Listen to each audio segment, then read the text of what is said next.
What if you're not reacting to things, but reacting to your thoughts about them? Could it be that perception follows thought so faithfully that neutrality never makes it through? Today we are contemplating Lesson 17. I see no neutral things. This lesson seals that cause and effect chain by showing us that we believe perception happens first and thought reacts second, but it never has. Thought always leads, and perception follows.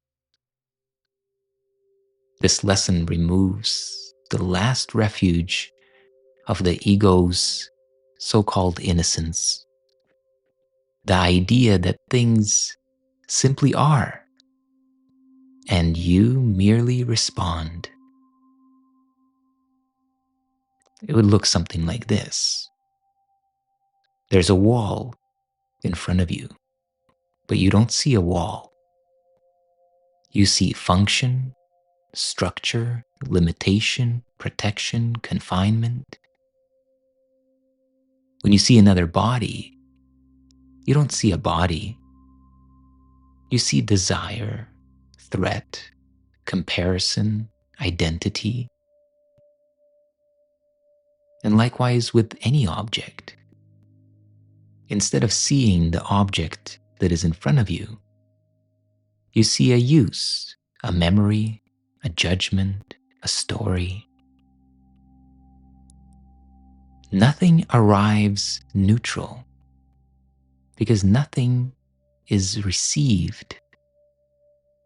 Everything is made what you would have it be in the mind. In this lesson, the line, "You do not see anything that is really alive or really joyous," is not an insult. It's a diagnostic. To witness true life and joy requires pure perception, not mental images overlaid onto reality. And until our perception is healed, we cannot witness reality as it truly is, alive and joyous. It's important to note that this lesson doesn't ask us to purify perception directly. It shows us why that's impossible. Healing of the mind must occur before seeing. Healing at the level of thought itself. And once that order is recognized, then the world begins to feel less hostile and dull. It starts to feel more alive and responsive. Because now, it isn't the world that changed, but the cause of the world we saw did. Our own thinking, interpreting, and meaning making.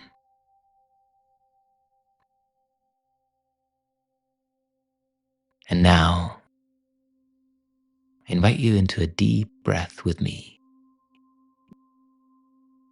letting your body relax, let your jaw loosen, your eyes soften. And with your eyes open this time, place the central thought in your mind. I see no neutral things.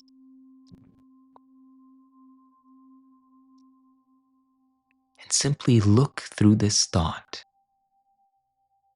Contemplate what you see around you. Simply witness. See if you can notice in your own direct experience how nothing appears neutral, because nothing is seen without thought.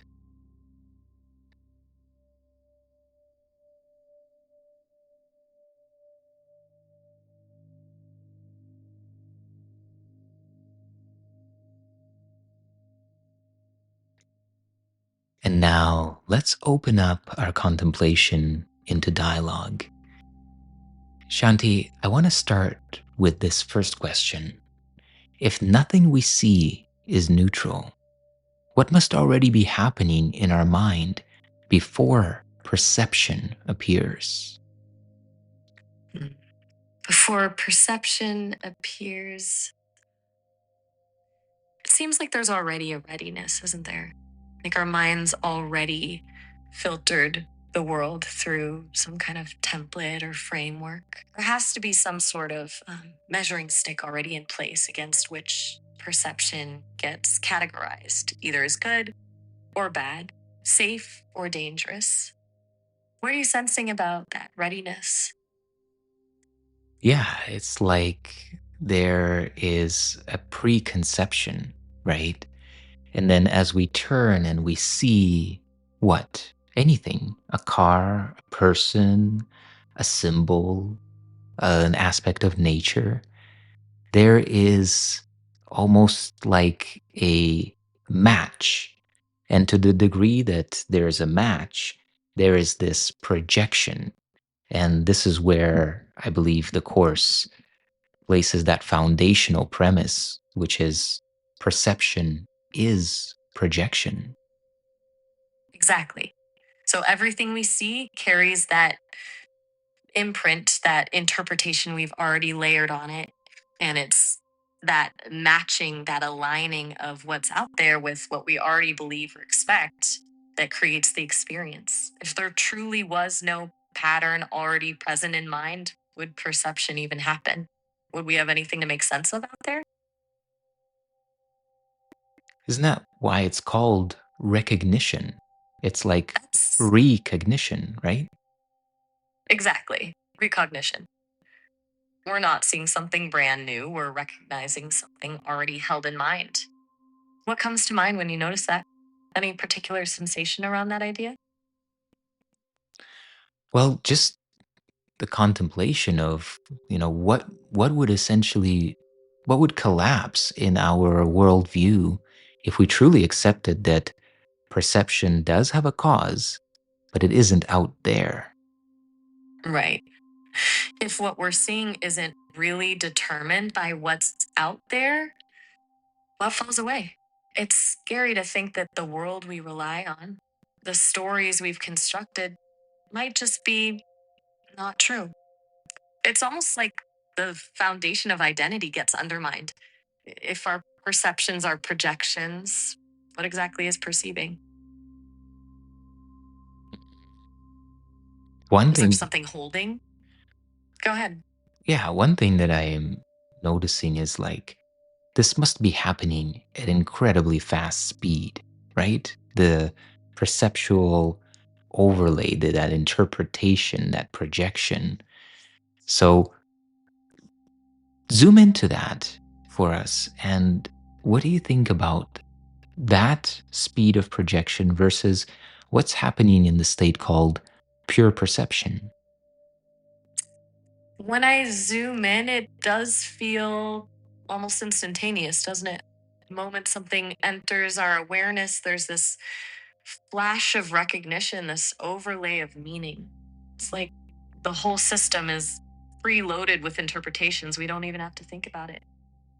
Compared to pure perception, pure perception feels a lot slower, almost like noticing the world for the first time without categories or interpretations. Like if there was actually no meaning baked into mind, would there even be speed? Would there even be a narrative of fast or slow? That's a good way to look at it. I want to kind of bring it down into, what are the most common experiences that we share around perception? Maybe we can look at it through this lens. What do we most likely believe we're seeing as it is that might actually be our thinking made visible? Ah, got it.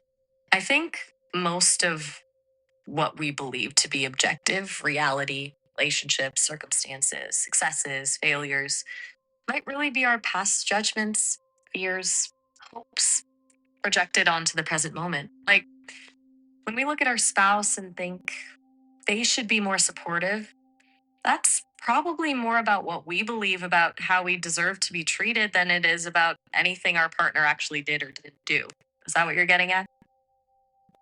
Yeah, like where in our day to day can we really catch this contrast where to us it just really seems obvious? Ah, yeah, of course, I'm seeing, let's say, my partner not being supportive. But in Hmm. essence, what we're looking at there is an expectation, right? And where's our expectation coming from? But the past and being projected and overlaid onto the present. Exactly. And it feels so real. They're objectively being unsupportive versus recognizing that what we're actually perceiving is our expectation about what support should look like versus what's actually happening in this moment. It's the difference between seeing reality versus seeing a reflection of our mental projection. It's almost terrifying how much of our everyday experience feels like watching ourselves play out the scripts we've written in advance.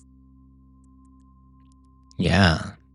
This kind of reminds me of Neville Goddard's teachings, where he points out that, our waking life is a play that we've rehearsed internally. Right. Like our waking lives are just manifesting or dominant inner assumptions that resonate so deeply. It's like what we keep imagining vividly in our subconscious is actually structuring the way our world takes shape around us. Does that feel liberating or overwhelming in some way when you sit with that idea?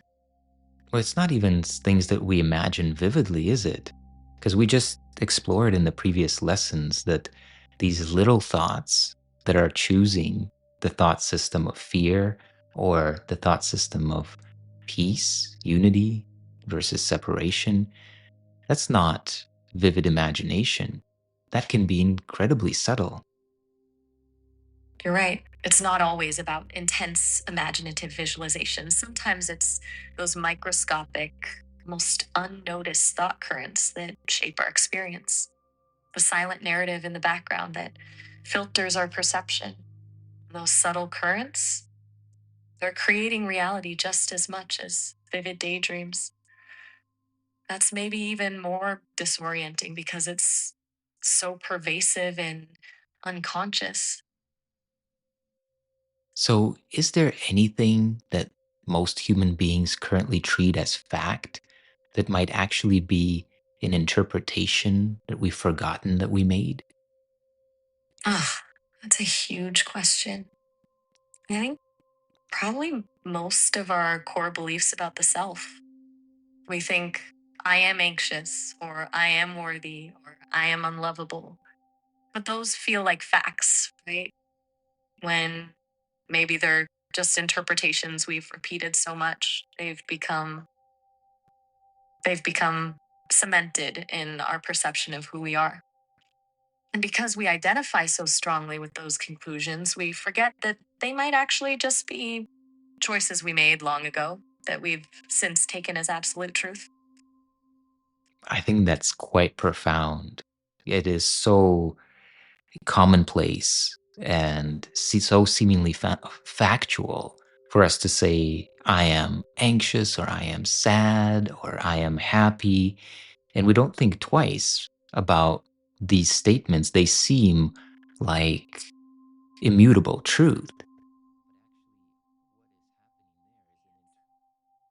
But actually, what's happening there is just an interpretation of sensation and also thoughts that are arising in the mind, isn't it? Exactly.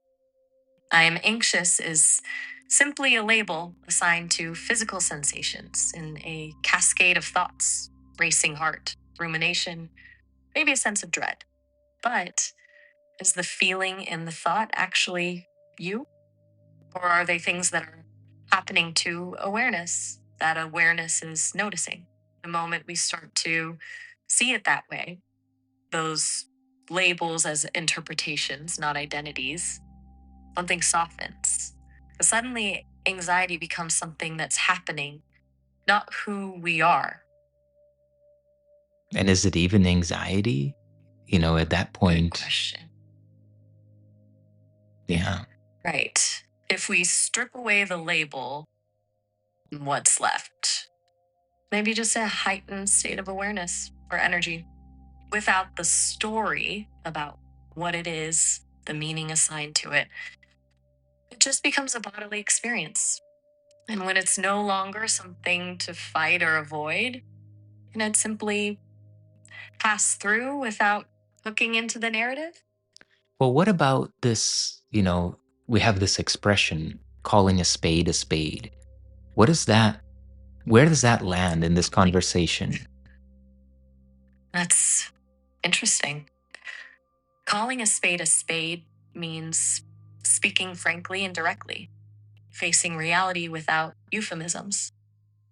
But in the context of this lesson, could it mean the opposite? Like we're so used to labeling things accurately that we've forgotten we're actually just agreeing on a consensus reality of what those labels mean. Like we all agree that a red object with this shape and function is a spade, but is the object itself inherently spade like, or did we decide it was? Now we're getting These things. into kind of like just the constructs of language, right? But I don't think that this is at the core of what this discussion is about. It's really about us liberating ourselves, let's say, from suffering. And one direct interaction with that is, the emotional reactions that we silently attach to ordinary things. Who would we be without those? Right. What does ordinary even mean? Because ordinary feels so neutral until something triggers one of those quiet reactions. And suddenly, the most commonplace thing feels deeply personal. Someone cuts you off in traffic, a colleague doesn't respond to your email the way you hoped, the grocery store is out of your favorite coffee. Those are ordinary circumstances that explode with emotional charge the moment they collide with our internal narrative. And when they collide, who are we without the reaction? Yeah. So if the world Humbling, is isn't it? if the world is shaped, if the world I see at least is shaped by thought, then what kind of world am I practicing into existence without maybe even realizing it? Yeah, that's the core of it, isn't it? But the scary truth is, we're all practicing into existence a world of perceived lack, of scarcity, of judgment, because those are the thought patterns that are most common in human consciousness. And then we wonder why the world feels hostile or unfair when we're actually creating the patterns ourselves. The question is, could we consciously choose to practice into existence something else entirely? If perception is projection, aren't we already doing that every moment? And just becoming, I guess, conscious about that.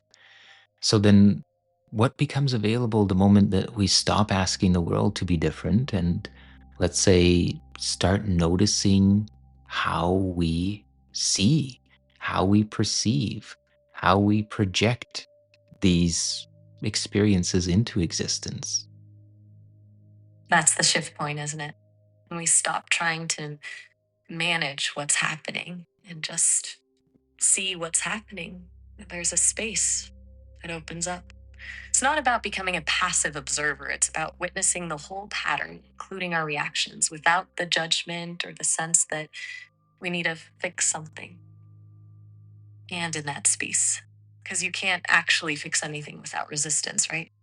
The moment we relax into awareness, resistance falls away and everything's already whole. It's not something we have to create. Yeah, it's more of a matter of simply noticing. And I think that that's the practice that we keep coming back to again and again, is that it's not about efforting, it's not about collapsing into the illusion nor resisting it. but rather about simply noticing what's actually happening. And as we notice, we begin to see the truth that we are not in any of our circumstances, don't need anything from any of our circumstances, and have no need to escape any of our circumstances. So now, as we bring this session to a close, I want to invite you, as the listener, simply let your awareness open to the non-conceptual, witnessing, pure perception, the one that notices the overlays onto the objects, but itself is not projecting an overlay onto the overlay. Allow yourself to savor this capacity that is already and always within you. And now, let us go into the silence.